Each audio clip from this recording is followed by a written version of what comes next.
경제 전문가의 원포인트 레슨. 꼭 알아야 할 정보와 이슈를 알기 쉽게 풀어드립니다. 대한민국 경제 고수와 함께 투자의 맥을 짚는 KBS 1라디오 경제쇼. 진행의 성기영 아나운서입니다.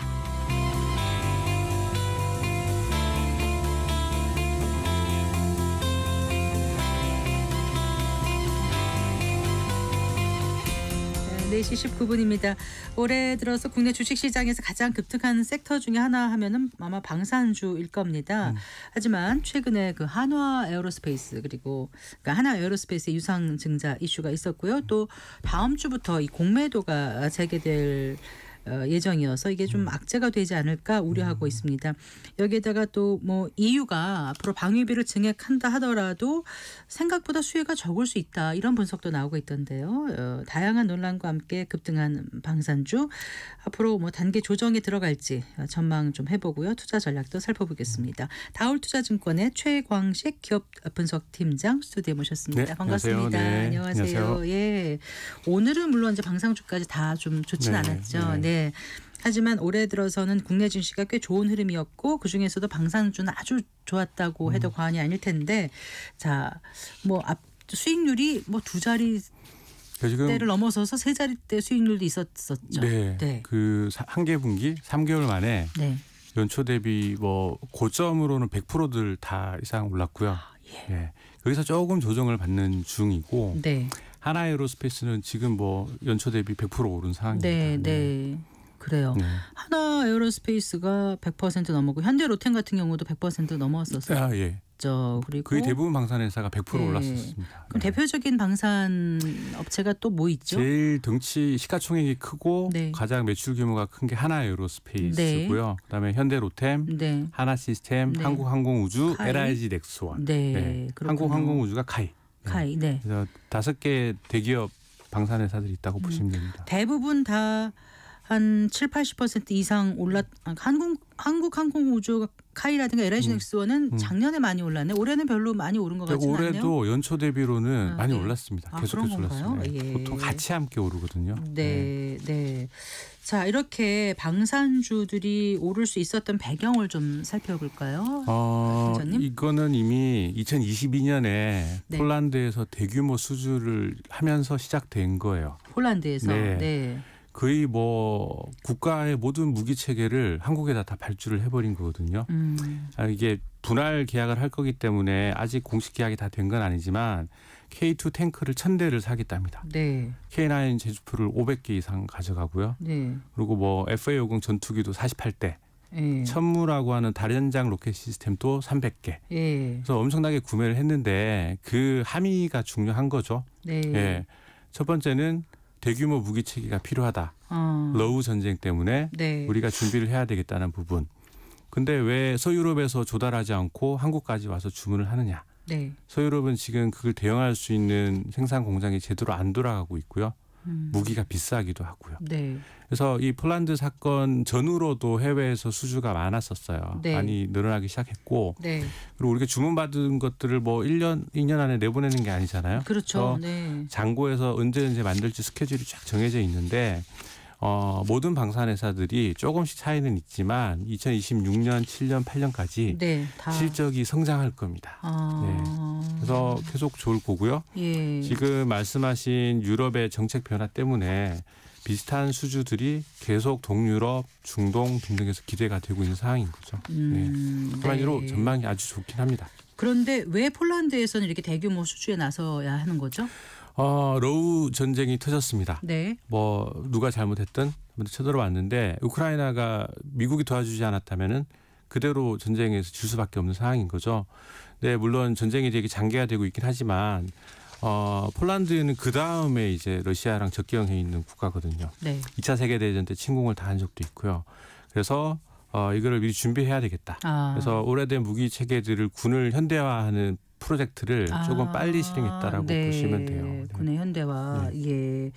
그런데 지금 러우 휴전 협상이 진행되고 있지 않습니까? 네. 뭐 물론 다시 공습이 시작됐다는 그런 안타까운 네. 소식도 전해지고 있지만 트럼프 대통령이 또 가자지구 전쟁에도 또 휴전에 네. 발벗고 나서고 있는데 그러면 러우 휴전 협상이 돼서 이제 전쟁이 없다라고 하면은 폴란드는 마음이 좀 덜 급한 건가요? 아니면 그냥 계획대로 밀고 나가야 되는 건가요? 계획대로 밀고 나가야죠. 그렇죠. 1번 레슨즈 런드가 있죠. 네. 우리가 이런 일을 옆에서 봤는데 교훈이 있는 네, 거죠. 전쟁이 끝났다고 해서 다음에는 이런 일이 없을 거다라고 할 수 없는 거고요. 예. 그리고 종전이라고도 볼 수 있지만 사실 패전에 가깝잖아요. 그렇죠. 그렇죠. 네. 그래서 차후에 또 비슷한 일이 벌어질 수 있으니 전쟁을 억제하려면 네. 강한 군부대를 마련해야지 오히려 전쟁을 억제할 수 있는 거거든요. 네. 그래서 폴란드가 가장 큰 규모로 투자를 시작한 거고 인근 루마니아에도 우리 하나에어로스페이스가 K9을 이미 네. 계약을 했습니다. 네. 더 살려고 하고 있고요. 예. 옆에 슬로바키아와도 얘기하고 있고 북유럽의 많은 국가들이 K9을 이미 사갔는데 네. 자주포? 자주포입니다. 네, 자주포. 저기 멀리 30-40km를 포로 정확히 타격할 수 있는 무기체계인데 네. K9은 뭐 세계 시장에서 우리가 마켓시어 절반이 넘습니다. 아주 잘 만들었고 네. 예, 좋은 무기체계예요. 네. 네. 그래서 그런 것들에 대한 구매 의사가 계속 늘어나고 있는 중입니다. 그런데다가 이제 그 도널드 트럼프 미국 대통령이 유럽 안보는 유럽 스스로 책임져라 이제 이렇게 얘기하는 네. 상황에서 그 유럽을 배제하고 미국과 러시아가 지금 우크라이나 그 전쟁 그 종전 협상까지 개시하다 보니까 아무래도 이제 유럽으로서는 안보 자각론 이런 게 더 생길 그렇죠. 수밖에 없을 것 같죠. 네. 예. 뭐 여러 뉴스 보도들이 있지만 뭐 나토에 대해서도 네. 유럽 국가 트럼프는 그런 기조잖아요. 우리나라 돈을 왜 이렇게 유럽에 전 세계에 우리가 왜 세계 경찰이야 이런 기조잖아요. 그래서 나토라는 데서 탈퇴하겠다라는 협박까지 사실은 되게 어려운 과정이고 법적으로 하지만 그래서 유럽 국가들 나토 회원국들 GDP의 2% 이상 네. 또는 너네들의 국방비 부담을 늘려야지라고 네. 계속 압박을 하고 있고 그래서 유럽 전체의 정책이 변하고 있습니다. 그렇죠. 예, 그래서 GDP에서 뭐 2%가 3%, 네. 4%인가가 5% 국방비 정액을 하고 있고 네, 영국도 그렇고 네. 뭐 독일도 전혀 없는 네. 국방비 증강에 나섰죠. 그렇죠. 네. 그러면은 그 국방비 정액만큼 무기 체계를 구매를 해야 되겠죠. 그래서 이게 유럽 국가들의 디펜스 업체들 아주 훌륭한 업체들이 있지만 네. 여태 시장이 역성장 중이었기 때문에 크게 투자도 안 하고 네. 그렇게 있었던 거거든요. 거기서도 다시 공장을 돌리고 신제품 개발이 있을 것이고 네. 그 사이에 이미 잘하고 있는 빨리 많이 만들어줄 수 있는 한국의 무기 체계에 대한 빨리 그리고 좀 경쟁 여기 여러 가지로 비해서 있죠. 좀 싸고. 네. 네. 근데 싸다라는 부분을 너무 강조하시면 안 되는 거예요. 아 예. 안 좋아서 싼 건 아니고요. 네. 우리가 워낙 주적 북한이 옆에 있기 때문에 네. 많이 만들다 보니 네. 대량 생산 체계를 이미 갖추고 있기 때문에 생산 원가가 낮은 겁니다. 네. 예. 보통 무기 체계가 유럽의 비슷한 무기 체계의 그 절반 정도 수준이라고 보시면 돼요. 그렇군요. 납기도 잘 맞춘다면서요. 납기는 너무 놀라죠. 주문했는데 바로 도착하고. 아, 네, 네. 그런데 EU 방위비 상황이 어느 정도 온 거예요? 나토에서 네. 뭐 미국의 군사력이 뭐 70% 그리고 나토 전체 국방비를 대는 것에서 미국이 22%, 네. 트럼프는 일단 16% 정도로 줄이겠다라고 하고 예. 그러면 한 15% 되는 독일은 올려야 되는 거고 네. 각 국가들이 나토가 부담하는 부분이 늘어나는 건 거죠. 그리고 미국이 군사력을 좀 빼게 되면은 그만큼 뭐 탱크든 전투기든 모든 걸 다 채워야 되잖아요. 네. 예. 그래서 그런 부분들이 숫자는 모든 정책이 정해진 건 아니에요. 근데 방향성이 유럽의 자체 투자가 늘어나는 쪽으로 변하고 있습니다. 네. 그래서 이렇게 유럽이 이제 재무장한다는 표현을 네. 하더라고요. 리암. 유럽 네. 리암. 네. 유럽 재무장인 추진이 될 경우에 자 그렇다면 이게 언뜻 생각하면 우리 방산 기업에 상당히 호재일 것 같지 않습니까? 네. 네. 구체적으로 방산의 어떤 부분에 호재가 되는 건가요? 이미 뭐 베스트셀러, 스테디셀러 제품들이 있죠. 네. 아까 얘기 드린 K9. 그리고 아마 로준정 때 하이마르스라고 들어보셨을 거예요. 네, 미국이 네. 우크라이나에 제공해준 무기가 200, 300km의 적 기지를 정확히 타격해서 적의 무기들을 뒤로 물러나게끔 만드는. 그건 뭐 미사일이에요? 네, 미사일 발사대예요. 네, 이동식. 발사대. 그거에 준하는 우리 천무. 천무. 네, 되게 네. 인기가 많고요. K2 탱크는 아직 폴란드에밖에 수출이 안 됐지만 네. 옆에 루마니아나 다른 국가들도 관심이 있어서 계속 얘기를 나누고 있고요. 네. 그리고 우리 FA50이 네. 전투기. 네, 4.5세대 전투기 F-16 뭐 라팔, 유로파이트보다는 로우급이라고 보시면 돼요. 그거보다는 좀 네. 떨어진다고. 네. 네. 뭐 전투 능력이나 여러 가지로 좀 떨어지지만 싸고 운영비도 가볍고 여러 가지 장점이 있거든요. 네. 그래서 잘 사는 서유럽 국가들보다는 네. 동유럽 국가들 운영비라는 건 뭐예요? 전투기를 네. 아니 모든 무기 체계를 네.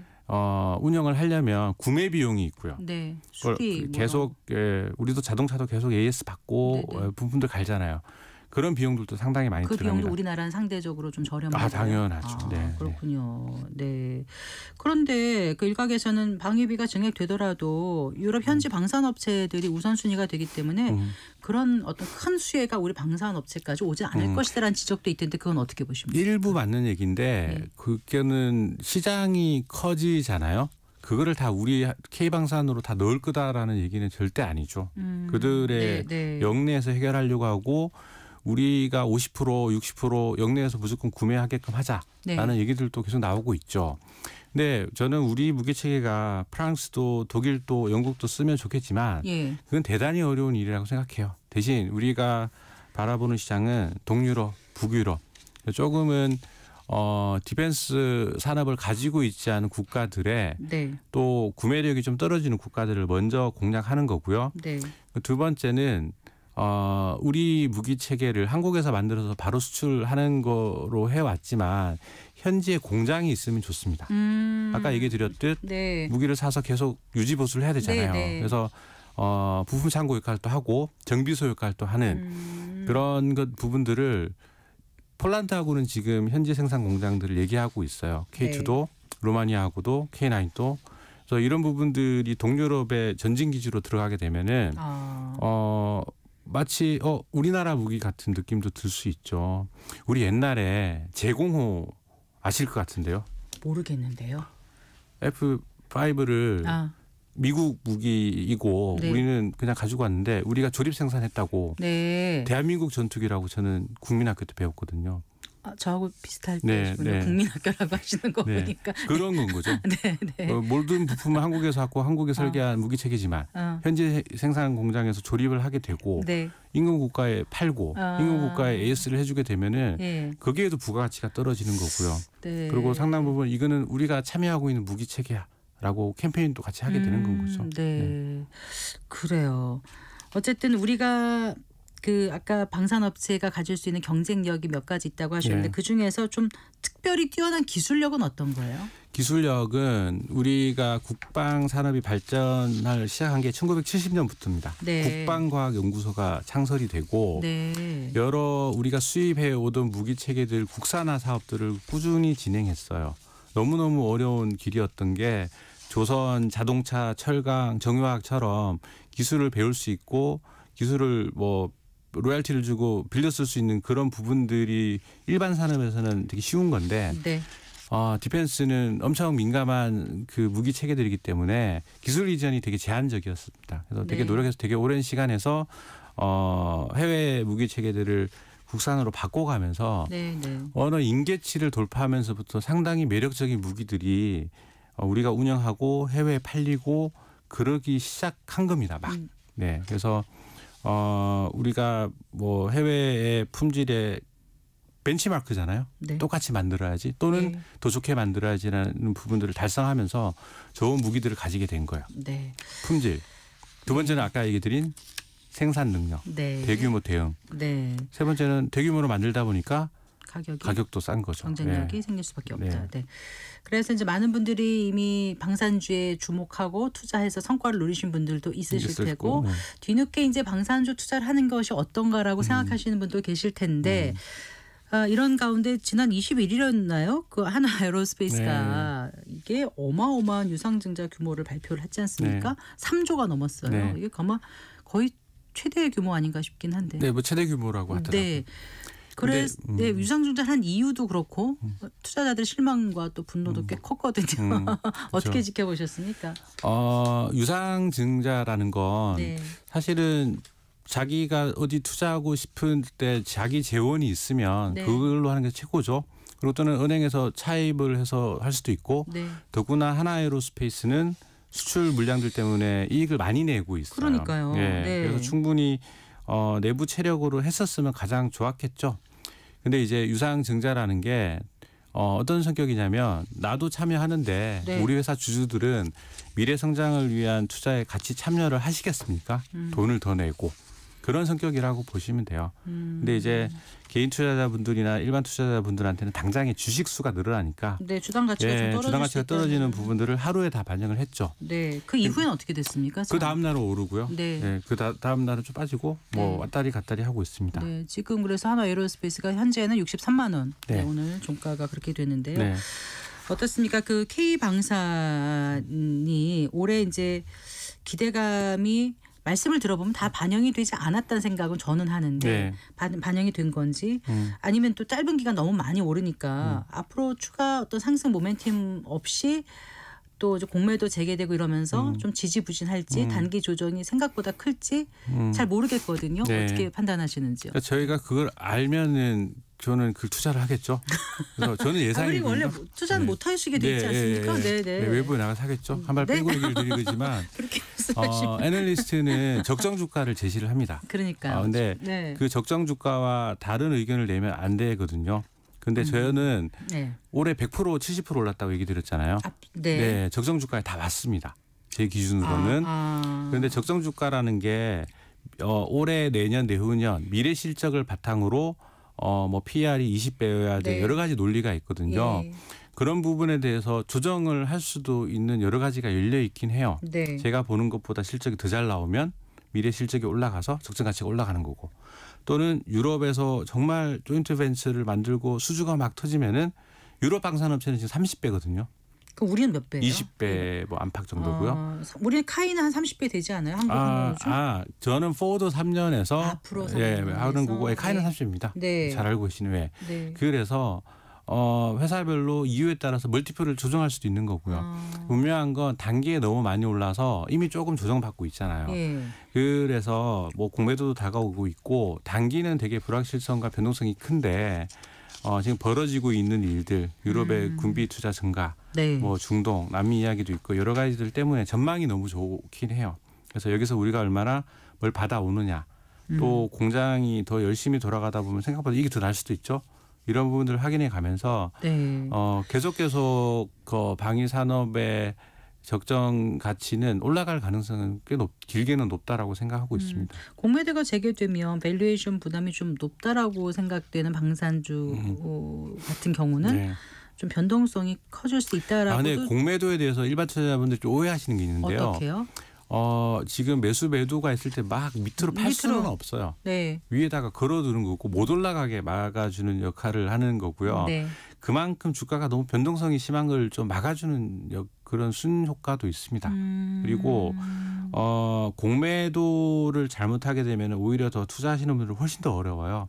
그래서 정말 나빠 보이는 것들만 공매도를 좀 접근하는 걸로 저는 느끼거든요. 주변 네, 네. 우리 그런데 이게 고객님들한테. 나빠 보이는 건 아니니까. 업황이 펀더멘탈이 너무 좋으니까 네. 쉽게 방산업종은 주가가 빠질 거라고 생각은 안 할 것 같습니다. 네. 네. 그래요. 방산주 투자할 때 그럼 어떤 이벤트 이런 걸 좀 보고 들어가는 시점이라든가 빠지는 시점을 좀 계산하는 것도 단기적으로는 도움이 되지 않겠습니까? 그런데 방산의 이벤트라는 게 실적과 수주잖아요. 그렇죠. 제가 일전에 나와서 조선은 수주들 얘기도 많이 드렸지만 네네. 조선은 이미 좀 외신 뉴스도 많이 나오고 중간중간에서 확인이 되는데 방산의 해외 계약은 엄청난 비밀입니다. 그렇더라고요. 그래서 네. 뭐 대통령이 나가서 뭐 계약을 할 거라고 했다가도 발표도 안 나오고 있다가 몇 개월이나 지나서 네. 발표가 되고 하니까 네, 맞습니다. 그게 네. 좀 국가 보안 상황이기도 하고 또 전쟁과 관련되는 거니까 그렇죠. 그게 무슨 호재인 것처럼 막 발표하기도 좀 조심스러운 네. 면이 있는 것 같더라고요. 우리가 해외 계약을 맺고도 네. 대외 공표를 안 한 사업들도 그렇죠. 있어요. 네. 네. 그래서 저는 방산업체들이 무슨 얘기를 나누고 있는지는 외신을 통해서 보지만 네. 이게 언제 될지 안 될지는 모릅니다.